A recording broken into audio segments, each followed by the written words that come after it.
My name is Jason J. Rock Houston, and you're listening to Chaotic Riffs Magazine. We can be found on the web at www.chaoticriffs.com.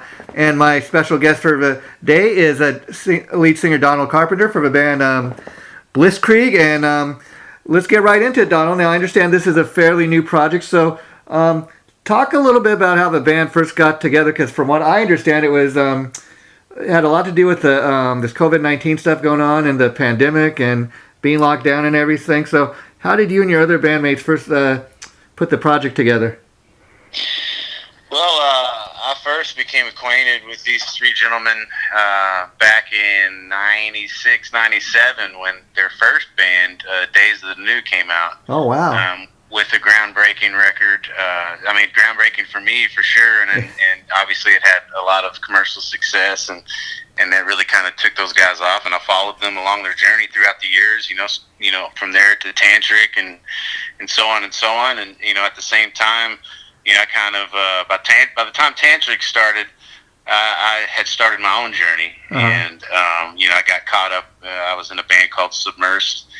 We came out of the Dallas, Texas area and signed to a record label named Wind Up. Wow. Which was, famous for bands like Creed and Evanescence and Seether. And so started my journey. And so, fast forward to 2019 and Todd was working with Dierks Bentley, out on the road, big country artist. And, oh, wow. And I was actually moved back to my hometown here, and I didn't really know if I was ever going to get back into music again. And a message hit my inbox, and it was Todd. And he was like, hey, I'm Todd Widener from, the band Days of the New, Tantric. I'm a big fan of your voice, and I was wondering if you might be interested in being creative and writing some music. And that took me by surprise. I think when you kind of get out of the loop, you feel like you're easily forgotten. Yeah. And so it was really kind of nice to for him to reach out, and I was like, of course, that would be great. And so that started some excitement, and we kind of went back and forth, through the end of, 2019 and exchanged some ideas. And then, the beginning of 2020 started, and like you said, COVID-19 hit and everything kind of shut down. And that really afforded us a blank slate, a blank schedule to work with, especially on Todd's end. His primary source of income comes from the touring industry. Yeah.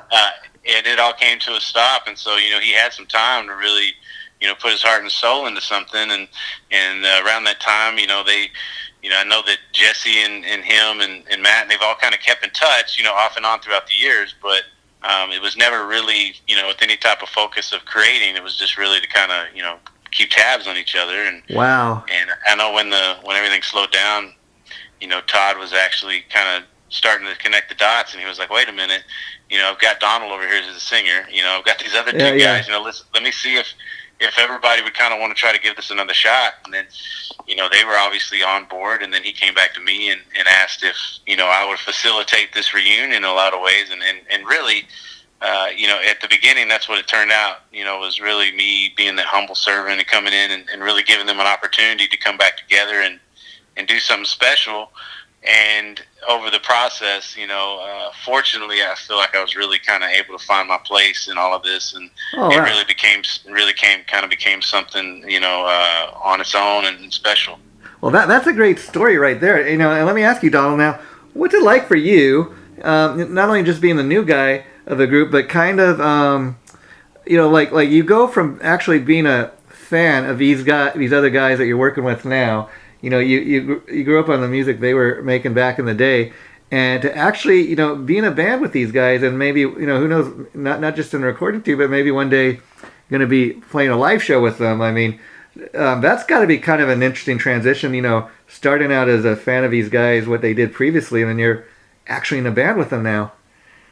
Yeah, I mean, there's a lot of different angles to it. I mean, first off, like you said, just from the fan angle, it's very fulfilling to have that opportunity to, earn these guys' respect and in some ways their admiration, to be able to come in and hopefully be that missing piece, Just something that's just so special. And then, in the same sense, it's a whole nother angle, which is really trying to prove that I belong and that, and that like I said, that I can kind of carry my weight.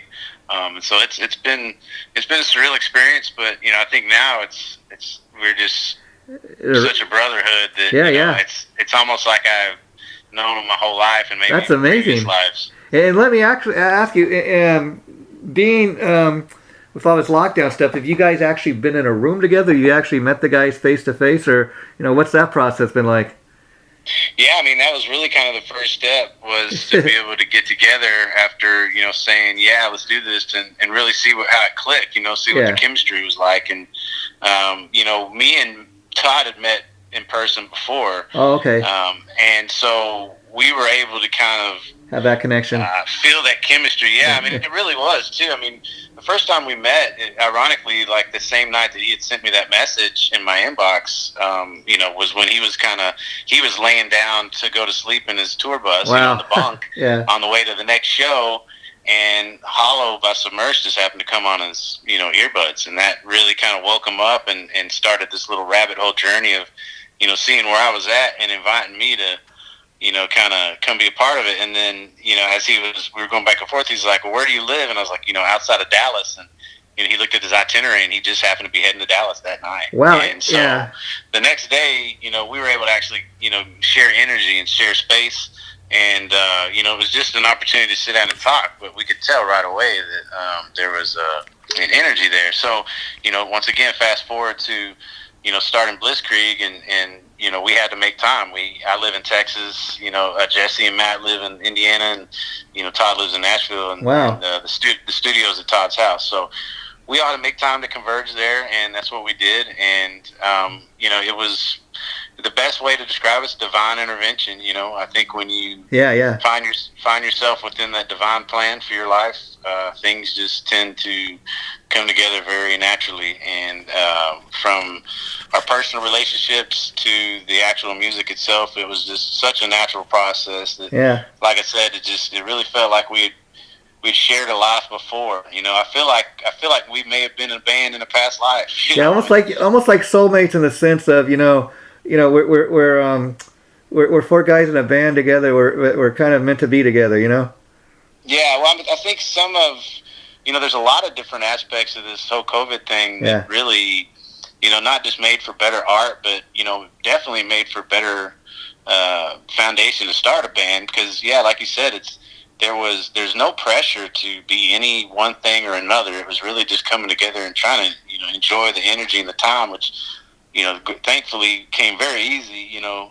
But it was just very effortless. It wasn't anything that we even wanted to think too hard about. And we just wanted to let it happen, and that's what it did. That's the beauty of something like this. I mean, that's why sometimes if you listen back to some of your favorite bands, a lot of the bands we grew up on, it's like those first album or first couple albums where they were really hungry, really had that energy, and then after a while they want to repeat the success they had, and the future albums don't have as maybe a special place in our hearts as some of those earlier albums where the bands were really hungry and had that energy, like you're saying. But it must have been a great feeling too, Donald, when not only are you a fan of what these guys have done before, but then when you get that phone call and you find out they're a fan of what you've done. Yeah, I mean, it's humbling, that's for sure. And like I said, I was at a place at that point where all my desire and passion, which I know it's hard to say when you're born to do something, and you just don't think that you'll ever lose that hunger. But I mean, I found myself at a very difficult place, and I'm still trying to dig my way out of it. Even with all these positive things that are happening, there's an element to mental illness and manic depression and bipolar and things that are always continuous. You'll find yourself in really good spots, but other times, you have to really pull yourself out of it. So when something like that happens and it's out of the blue, once again, I give it to the Lord. It's really like He's popping in and letting you know that there's still some left to do here. It was very rewarding. I mean, the stuff we've been experiencing last year with this COVID-19 lockdown and stuff like that. I mean, it really gives you a different perspective on your life. I mean, living even in the United States, I never would have thought that, the government could lock all these businesses down and tell them, and everybody, you got to stay home. You can't even go see a movie at the local movie theater because somebody might get the disease. And even just as a musician, I'm sure you've seen the effects it's had on being able to go out there and do live shows and stuff. And you just have to try to get creative and find new ways to be able to still make a living. I mean, that's what I dig about what you guys are doing, because there are some bands, and maybe it's a lot more of established bands that have kind of, they're established and they've made their money, and it's not really affecting them to the point as they might affect a new band. But I dig the fact that you guys are not going to wait till this is all over. You're putting out some new music. You're saying, hey, this is our debut album, and this is a taste of what we're all about, and check it out. Because there's some bands saying, you know what, we're going to hold off on releasing any new music until we can go out and tour again. So I dig the fact that you guys are putting some new music out there for people to check out. Yeah. Well, I think just to add a little perspective to that too, our position is much different than a lot of those, quote unquote established bands, and bands that have label support and all that kind of stuff. Yeah. There's a lot of moving parts there. There's a lot of people to pay there. You have to be, very strategic in how you do those type of things. And so, putting out new art, not being able to go out there and recoup a lot of the expenses that goes into, creating the art and promoting the art and all of those things. That's why it's just so important to be able to get out on the road and to really even the scales a lot. And so for bands like that, it's much more difficult and it's really not as plausible, But for bands like us, you're right. I mean, I think we have to strike while the iron's hot, and we have to take advantage of the time while we're creative, and the synergy is there, and capture as much of it as we can. But I will say, I mean, I know that there's not too much new music coming out from those established artists, but I will guarantee you that they've been creating in the studio, and there will be a flow, a rush, almost like a little mini renaissance that I do feel is going to come out of this. And in the same sense, you're talking about the lockdown and all these, touchy, sensitive, dividing topics, that are going on out there, and it creates.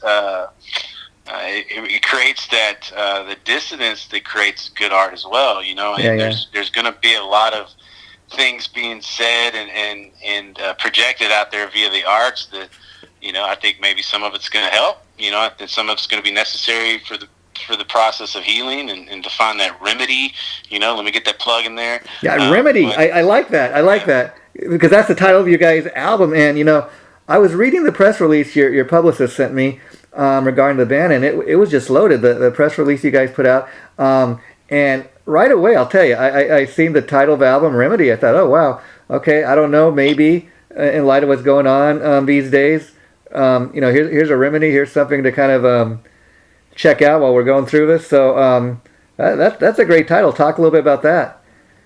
Well, I mean,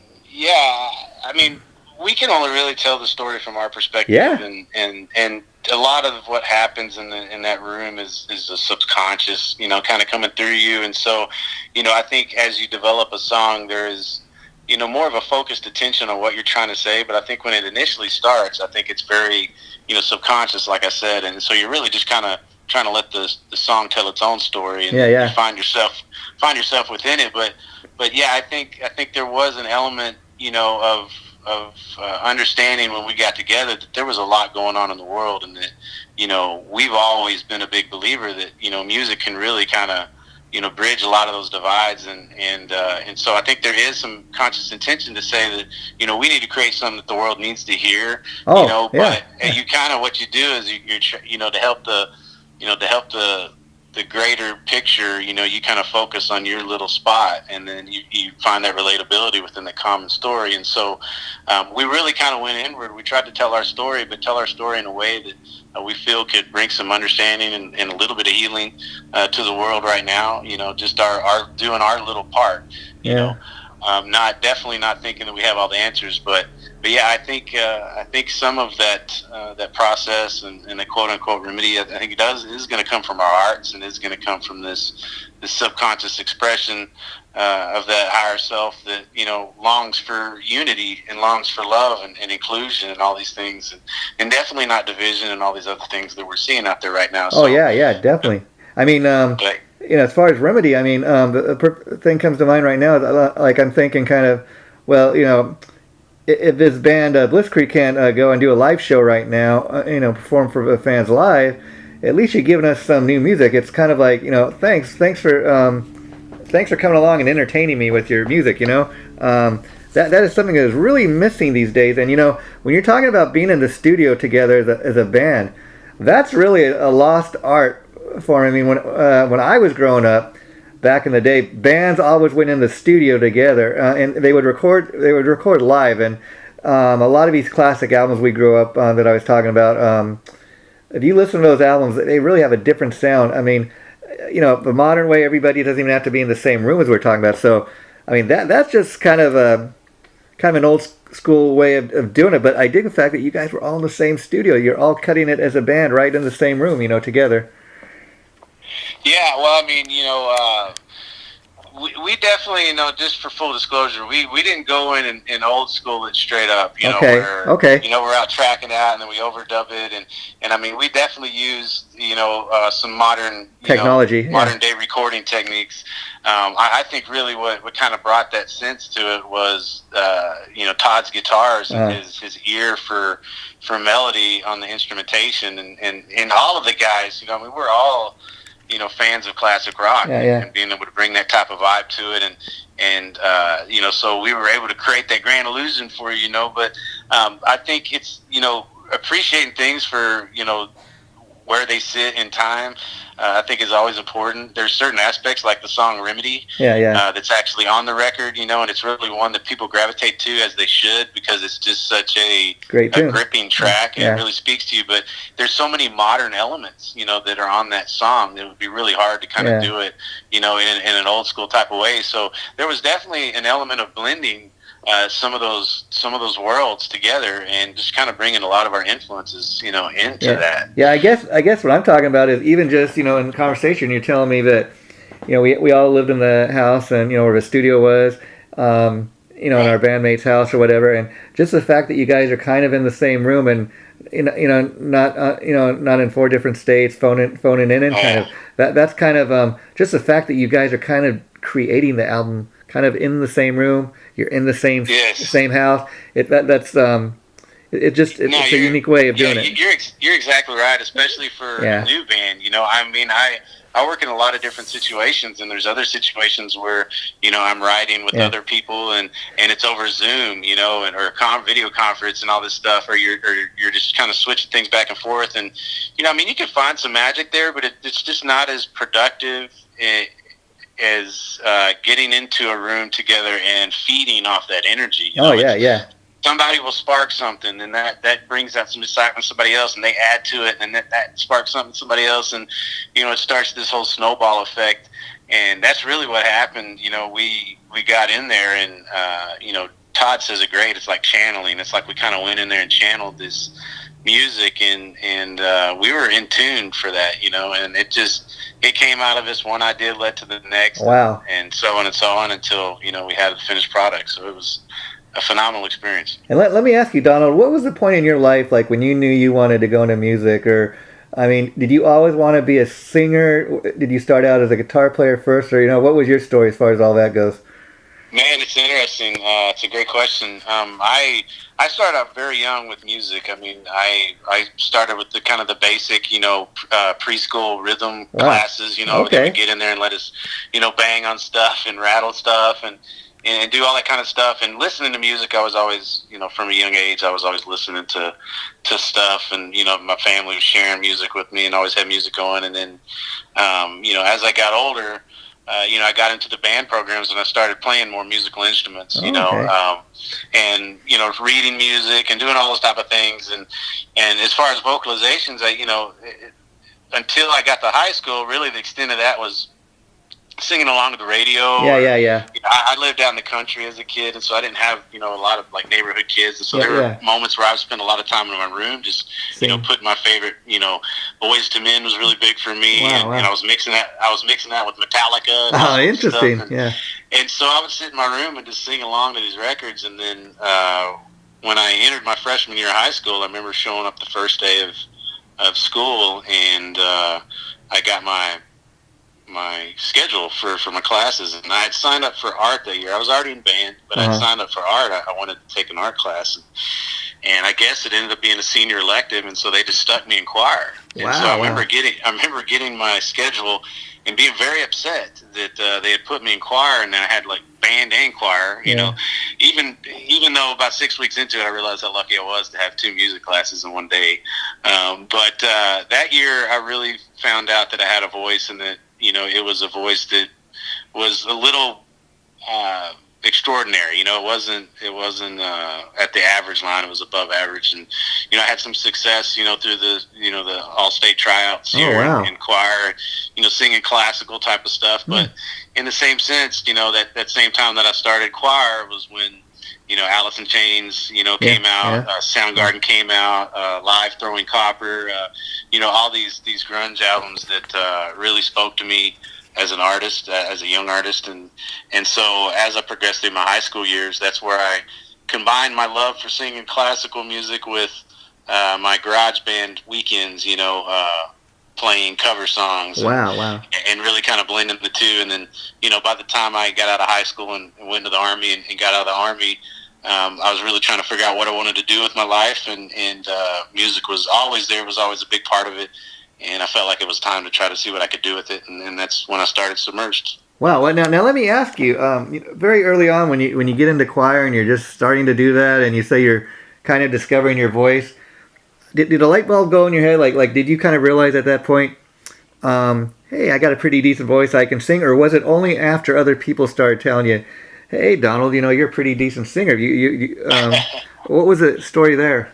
Well, I was always an above average type of instrumentalist, and I really thought that was kind of my talent. You know? And then that year when I got stuck in choir simultaneously, and I went into choir, I realized that I was much better at singing than I thought I was, even as an instrumentalist, which I was starting to develop ego there. I thought it was awesome. Wow. But so when I got into the vocalist, that's where it really started to separate. And there was that element of people going, okay, wait a minute. Yeah, you can do it. This sounds great, you know. And, you know, you're getting all the solos and you're getting all that kind of stuff. You know, you're kind of that guy.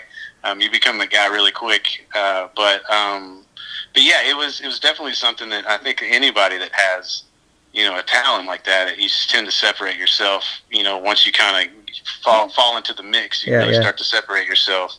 But you know, up until that point, I never really had anything to gauge it by, you know. So it was an interesting experience. It was definitely life changing, and I bet. It's something that put me on a trajectory that, you know, still impacts my life to this day. Yeah, to this day. And you know, it's kind of interesting because a lot of people become singers accidentally, and it's not something they didn't set out to do. And you know, I was kind of curious, like first time you put something down on tape, what was that like, hearing your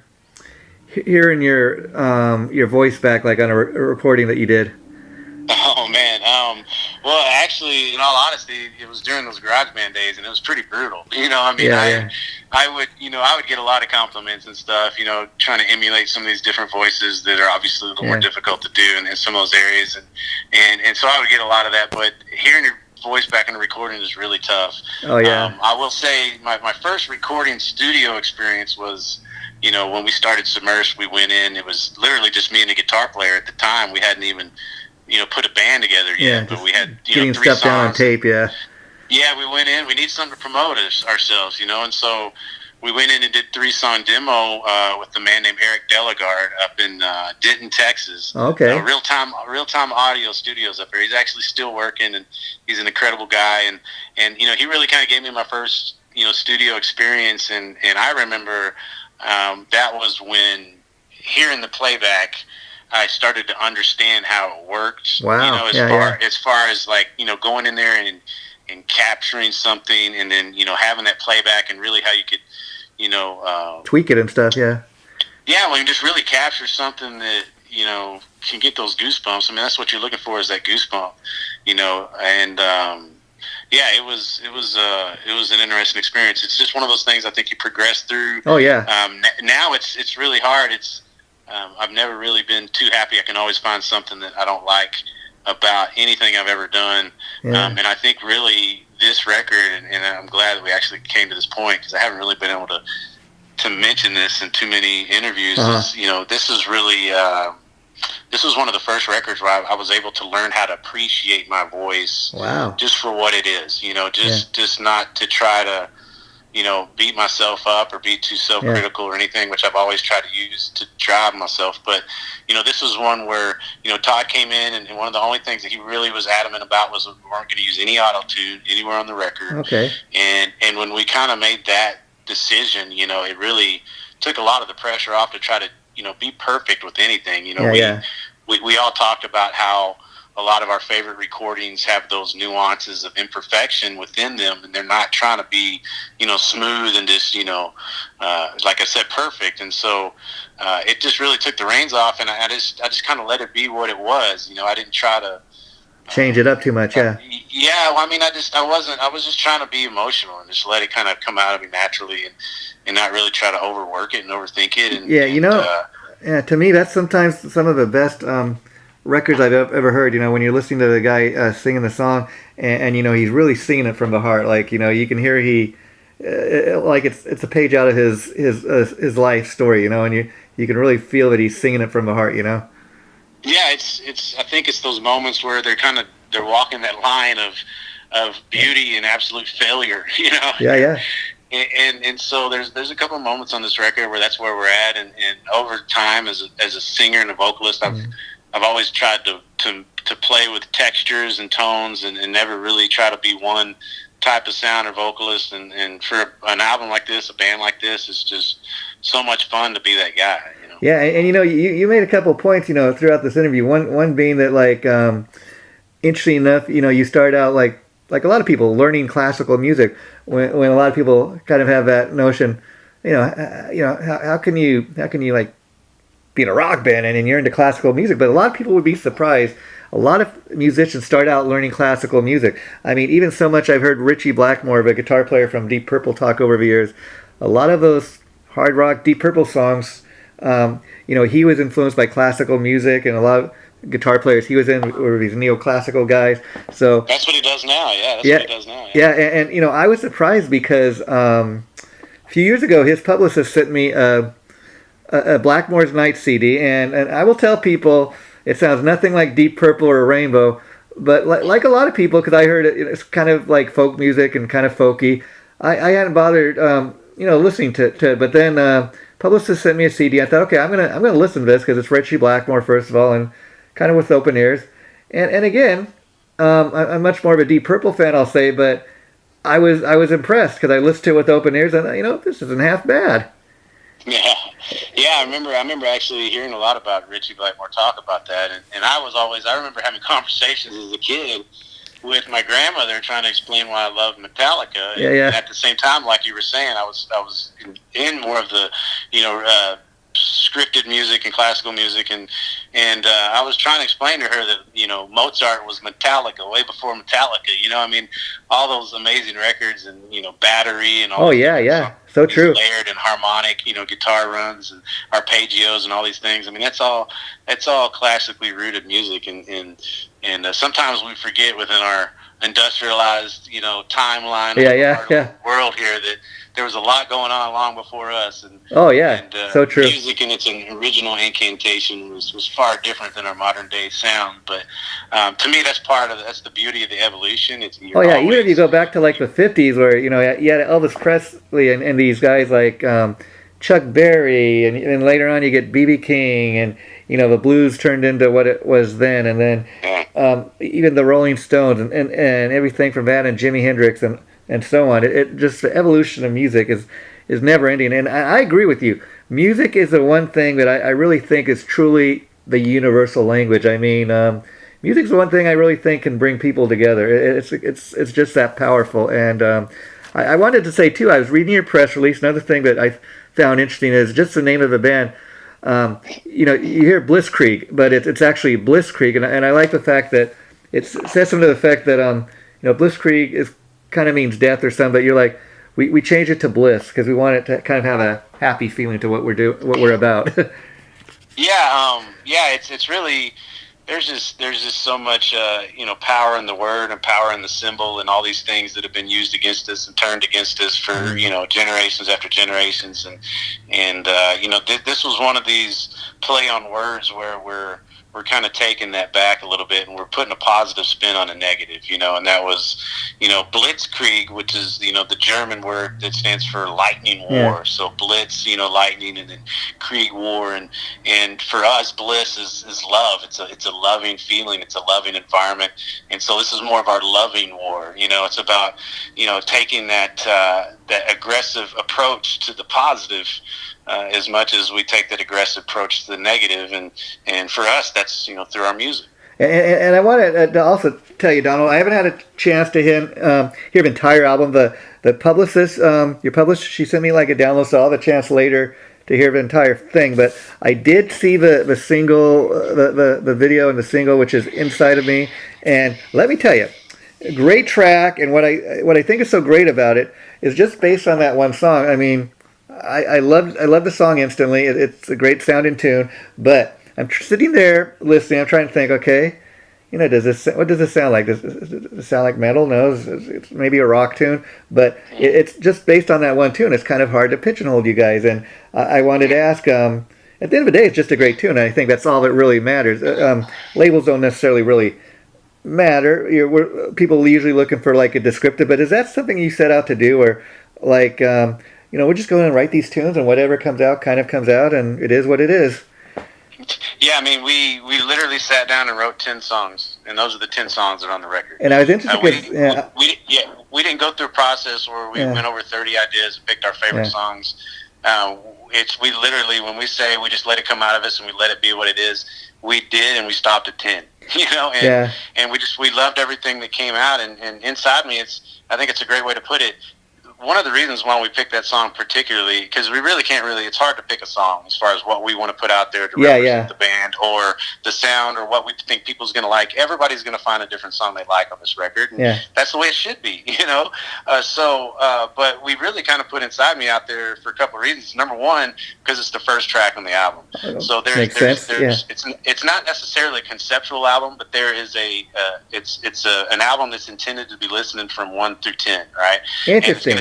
It's going to take you on a journey, and where it begins is not where it ends. It's going to have a sense of completion by the time you get there, and the journey that character goes on or that you go on, you're going to feel that. And so one of the other reason why we put it out is because, like you said, it's hard to pigeonhole us. It's hard to really kind of put us in one box with that first song, and it's kind of a sleight of hand, where we're saying, okay, here you go, here's this, but I'm telling you, over here in the back pocket, we got some twists and turns for you. So that was part of it. It's kind of more of a setup to really allow some of these surprising tracks on the album really to have that impact. Yeah, it's interesting you say that, because I was also reading in the press release you guys also kind of chose that song as the first single because you felt it was kind of the best representation of what the band is all about. Okay, well, if you dig this, you're going to dig everything else on the album. And what I kind of dig about what you just said is if you stop and think about it for a minute, it makes sense too you would release this being that it's track one, because when people go and pick up the CD, that's going to be the first impression they have of your band. That track right there, it was, the song starts out with this a cappella vocal. Like a 4-part layered harmony, and it's something that sounds unique, and it has a very appealing tone to it, and so we just thought it would be a great way to start the song out, and then as we kind of started putting the storyline together, we're like, man, this is going to be a killer way to start out the record as well. So. And I think the cool thing about what you did there is also, I mean, perfect track to start the album. Just based on that track, and tell you, I want to go and hear the rest of the album. That one track is so, is so good, and so I think you really accomplished something with that. And as they say, leave them wanting more. And and I think you have definitely accomplished that. Now, you guys got a lyric video for that. Now, talk a little bit about the making of that, because that's not your typical music video, big budget music video, but it's kind of a new modern way of doing things. There's a lot of bands that are putting out lyric videos. So who created the video? Talk a little bit about what that process was like. Yeah, Todd was able to, get in there and kind of mess around and put the lyric video together. I mean, it's nothing that we try to overthink too much. We're just trying to get the lyrics on the screen and goal accomplished. And try to get try to make sure that people can hear the song. And it's shareable content is just so important nowadays to have something that people can put out there and share. And the lyrics are something that's going to be a really important part of the process of promoting this record and helping people understand on exactly what we're trying to convey. And so that was just a really useful way to help people kind of visualize what that song was trying to say. Yeah, and then being that you're the lead singer, I'm assuming you write most of the lyrics? I do. I mean, it's one of those things where I'm just so fortunate to be in a band of such talented guys and writers, and Todd is an amazing lyricist himself, and a melody writer and singer and all these things. And so it was really it was an enjoyable experience because it took a lot of the pressure off of just trying to feel like you have to do it all to get it all done. If I was on a roll and I found myself in a zone and it was really kind of coming out of me, I could let that happen. If I found myself in a spot where I was a little hung up and I didn't really know where to take it or I needed to add to the perspective, he could do it at the drop of a hat and just give me such good content. And so it's a majority of it was able to come out of me, and then there's some aspects of it that's a absolute collaboration of energy cool. and spirit.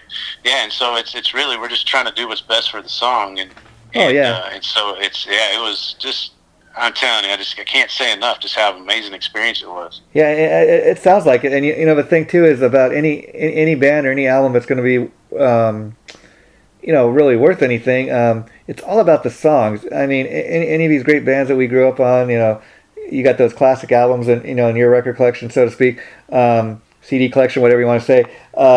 And it's because the songs are so good. I mean, one of my all-time favorite bands is Kiss, and they're a band that kind of, people trash them as not being the world's greatest musicians. But I'll tell you what, they're a band that's been together for 50 years. You know why? Because they write great songs. I mean, 50 years later, their songs are still being played on the radio. Yeah. I mean, they were guys that came out and did something unique, and really kind of took things to a whole nother level. And it's funny you mentioned Kiss. I know Jesse's an incredible bass player, and he actually plays in a band called the Crashers. Oh, wow. Out of Louisville area there, and they're an event band, and so they have to play a lot of different songs. Yeah. He has to learn a lot of different music. And I mean, I tell you what, I think it's probably, I didn't know him before, but it could only have made him a much more phenomenal musician, because I mean, he is incredible. It blew my mind. But he was talking actually about Gene Simmons. He was just talking about how everybody will knock the band, talking about how he was kind of cookie cutter type of musicians, and even Gene Simmons, he goes, well, I'm telling you right now, he goes, Gene Simmons is a bad mojo, man. He tear it up, and he's all over the place. So it's funny. I mean, it is what it is. Music is very subjective. It's a matter of taste. It's really a matter of mood a lot of times, what you want to listen to. So it's just, you got to shake it off, find your people, your vibe dictates your tribe, and just kind of build your little group and go on from there. And that's another thing that's kept those guys going for so long, is their fan base, like yourself, is so damn rabid. Yeah, and and I'm a fan of everything they've pretty much done. I mean, I'm one of those guys that have been pretty much around since the beginning. But I will tell you this, just a few more questions before we wrap this up, Donald, because I know you're a little busy today, but I was curious. So as far as singers and influences you have, who are the singers or the bands that you grew up on? I mean, you mentioned like Alice in Chains and Soundgarden, but as far as singers, who are the guys that really did it for you? Yeah, Chris Cornell and Lane Staley and Ed Kowalczyk, and those are the guys that stand out front. Even Eddie Vedder. Yeah. But if I go back a little further, it's Steve Perry. Oh, wow. And he's probably really one of the main ones from back in the day. I'm a big soul guy, so I'm a big Sam Cooke and Bill Withers guy, and but one of them out of left field that probably had a majority of the impact on me was Sarah McLachlan. I've really kind of found my niche with the falsetto, and incorporating, the falsetto notes within rock music and within, my vocal styling, and I really attribute it to her. She has such a beautiful falsetto tone. I feel like she's just one of my favorite songwriters of all time. And sitting around in the car and just driving along and trying to emulate her really added a dimension to my vocal style that is just still there today. So. And is there an album like in your collection that kind of a record you could kind of point to and say that's the band, that's the album that kind of really got me started, got me going? Well, when Black Hole Sun came out on the radio, I remember I was sitting in the Grandy's. Grandy's is a little country kitchen place down here in Texas, and I remember I was sitting in the drive-thru in the passenger side of my mom's car waiting for the food to come through the window, and I remember that song came on the radio, and that's one of those songs. It just clicked, it changed. I mean, up until that point, I had Metallica records, I had different, like I said, I was a Big Boys to Men fan, and that type of stuff, but when that record came on, it was at a certain time of my life. That was when I actually said, all right, I'm going to start a garage band. And that's when it all kind of came And you mentioned Chris Cornell quite a few times during the interview, and I was kind of curious. Do you remember where you were? Talk a little bit about when you heard the news break that he was no longer with us.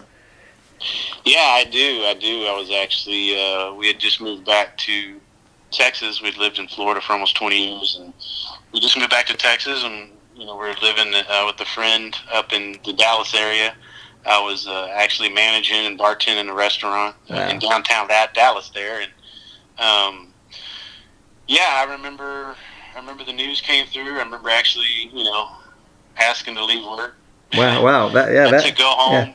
Yeah, I mean it's really weird. I think, and really it was less of the shock of that. I lost one of my heroes, one of the people I look up to, and it was more of understanding the mental struggle that he went through. Because I'm bipolar, I'm manic depressive. Oh wow, okay. I'm Asperger's. I have all of these inflictions that a lot of artists deal with, and I knew that those were some things that he dealt with along with other traumas in his life. Oh wow. And so when I saw that, it was just a reality that clicked into me that I was never going to be able to get past it. No matter you can't outrun your mental illness. It's something that you're always going to be dealing with, that you're always going to have to be battling, no matter how much success you get, no matter how on top of the world you get. You're always going to be in this position where it can get the best of you, and those demons can catch up. And so it was really the gravity of the realization of knowing that if he couldn't beat it, how can I? And so it really kind of woke me up to that fact, and it took me a while to deal with it. It was an emotional one. I felt bad because he was one of those guys too that I'd gotten really close to making that connection and being able to meet him and conversate and everything, and it wasn't quite there yet, but I'd always dreamed that one day that would happen, and it's not going to be able to happen. So. Just to kind of wrap things up here, the thing I will say about Chris Cornell is, I was a lot more surprised when I learned of his death, only because, like guys like Lane Staley and even Scott Weiland, I wasn't totally shocked when I heard that they had kind of succumbed to their addiction, but Chris Cornell, up until that point, there had been no sign that he had been struggling with anything. I mean, he's one of those guys who was able to really kind of keep it well hidden, and then you hear all of a sudden, oh wow, he committed suicide. Wow. And I think that's a little more part of it, is just kind of the shock. We knew like Scott Weiland, we knew Lane Staley were dealing with drug addiction, for most of their life. And so when those guys, died, we're not totally shocked. But Chris Cornell, like I said, he kept it well hidden. And that's why I got to just say, Donald, I thank you for being so open with what you've been kind of struggling with throughout your life, because it's quite impressive to, hear this, you're part of this great band and stuff, and you got this great album coming out. So, you should be proud of what you've accomplished in spite of it. You know what I mean? Yeah, absolutely. I mean, it's definitely... It's a daily thing, and some days are better than others, and it's really the people that you have in your life, and the faith that you have in life in general, and I mean, it's things like this that I think that's one thing that, I have a sense of purpose. Yeah, so yeah. even though I am inflicted, there's something that really keeps me on track and gives me that purpose. And I think that's what really scares me, are those folks out there that struggle on a daily basis, that are just confused on who they are and what they're supposed to bring to this world. And I think that's really what fuels, the really, really bad stuff that's going on out there. And I'm hoping that I can write some music that you can help inspire them, just to keep them around for a little longer, so that they can hopefully, answer some of those questions and get on the right track. Just through your music, maybe. Who knows? I mean, that's I know that, once again, we talk about conscious intention, and we did try to go into this and not with too much expectations and let it happen. But, one thing that's always going to be in the forefront of my conscious intention is making sure that we're creating art that has an impact and makes an impact. And that's definitely a big deal. Well, there you go. And you were talking earlier about how modern technology and how you can go in the studio and you can kind of tweak stuff. I mean, a great example of that is I'm sure you've heard the Cheap Trick song, "I Want You to Want Me Now." Interesting thing about that song is it, like most people, you've probably heard the version that's on live at Budokan. But if you go back and I think it was on their very first album, they had the original studio version. And it sounds nothing like that version of a song. It almost sounds like a country, swampy song, the original studio version, compared to what they did on live at Budokan. But, I mean, you listen to live at Budokan, that song comes alive. I mean, it is two totally different versions. Yeah, and that's really our next step is being able to get out there and hopefully take these songs live and let them grow and evolve. And it's never the same as when you can share it and share that energy with people live. Are you guys kind of at the place where you're just kind of waiting to see, like if some states start opening up before others, you think you might go there first, or you think you might wait till things get more back to normal? There's a lot of exciting things happening behind the scenes. I mean, we're really just working on God's time right now. Yeah. We're trying to keep the pressure low and not really get too ahead of ourselves, because, there's, like I said, inside me is really kind of the sleight of hand. I mean, we're still holding some of our big guns and some of our bigger cards to play. And so we're going to give ourselves some time to see what can catch up and how everything can come together, and there's really no rush. So. And Pavement is a label you guys are signed to, correct? No, we're not on. We don't have a record label right now. This is as fully independent as it gets. Great. Oh, interesting. Okay. Self-produced, self-released, everything. We have Barbara's doing an amazing job on the publicity side of things, and we couldn't be more grateful for her help. I mean, what a blessing. She's great at what she does. I will just say this. I really commend you guys for being able to do the independent thing, because as great as it might be to be on a label, I mean, you also, when you're on a label, you have people telling you what to do or what you can and can't do, where if you're doing it totally independent, everything goes back into the band. Yeah, or at least you start out that way. You take your time, and it definitely gives you a little more leverage going into it, and it's a little more proof that you know what you're doing, and you don't need somebody to babysit you. So, it's all for the positive. It allows us to get some of our views and our numbers up, and build our fan base a little bit, and so there's a right partner out there for us. There's the right players for us to get involved with to help make this even more success than it already feels like it is. For us, success was being able to come together, create, put it out there, and have people use it in their own life, and so we couldn't be more happy. And final question for the day, Donald, is so I know the CD just came out on February 22nd. Now, can people get physical copies, or is it just available digitally right now? Right now, it's strictly digital release. I mean, that's just due to the everything going on, purely independent nature of the release, and the fact that we didn't want to take too much more time, leaving people hanging on the line while we're trying to iron some of these other details out. So I hear you. Right now, the next step is we're putting together all the logistics to get some physical copies available, and then not just physical CDs, but vinyl release as well. Oh, that'd be cool. Now, if people want to purchase the CD, digitally right now, where's the best? Could they do that like on Amazon, or is it best to get it through the band? As far as I know, Apple gives you the best split, but Apple, Amazon, we're on Spotify, all the streaming platforms. Oh, that's great. All the digital platforms, all the streaming platforms, and then Blisskrieg Music.com is the website. and that can link you up to anywhere you need to go. There's also an email list on there that is the easiest way to keep up to date as far as everything that's going on. And just so people know, it's BLISS. Yes. KRIEG.